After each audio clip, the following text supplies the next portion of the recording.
Everyone, মই প্ৰিয়াংকী। আজি লৈ আহিছোঁ আপোনালোকৰ এটা মংগলৰ ৰেমেডিজ। বহুতে মংগলৰ কাৰণে বহুত উপায় কৰে আৰু তাৰ কাৰণে কিছুমানে ষ্ট'নো লয়। বহুত মংগলৰ প্ৰব্লেমৰ কাৰণে ষ্ট'ন লয়, বহুত বিধি বিধান কৰা হয়, বহুতখিনি কাৰ্য কৰা হয়। তাৰ মাজতে এটা ইজি ৰেমেডিজ আপোনালোকে লৈ আহিছোঁ। যদি আপোনালোকে ভাল পায় নিশ্চয় কৰিব। মই আপোনালোকৰ প্ৰিয়াংকী।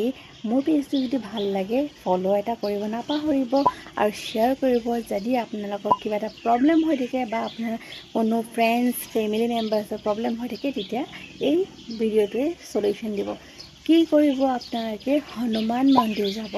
হনুমান মন্দিৰ গৈ পেলাই সদায় ডেইলি মঙলবাৰে বা শনিবাৰে, মঙলবাৰে দিলে বেছি ভাল হয়, মাছেছৰ বক্স এটা দান দি থৈ আহিব।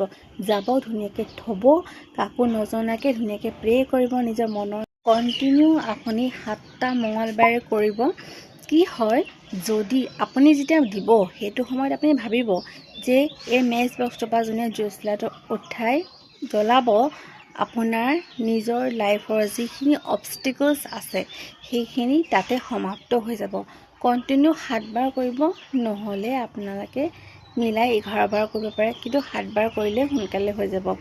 তো আপোনালোকে এনেকুৱা নহয় যে গোটেই 10 টকীয়া বক্সটো থাকে যে সেইটো নহয়, তাৰে 1 টকীয়া বক্স এটা থাকে যে সেইটোহে দিব। চাব, আপোনালোকৰ যদি কিবা মংগলৰ প্ৰব্লেম হৈ থাকে, মংগল ভাৰী হৈ থাকে, তেতিয়া এইটোত আপোনাৰ বহুতখিনি হেল্প হ'ব। যদি ভিডিঅ'টো ভাল লাগিলে শ্বেয়াৰ কৰি দিব।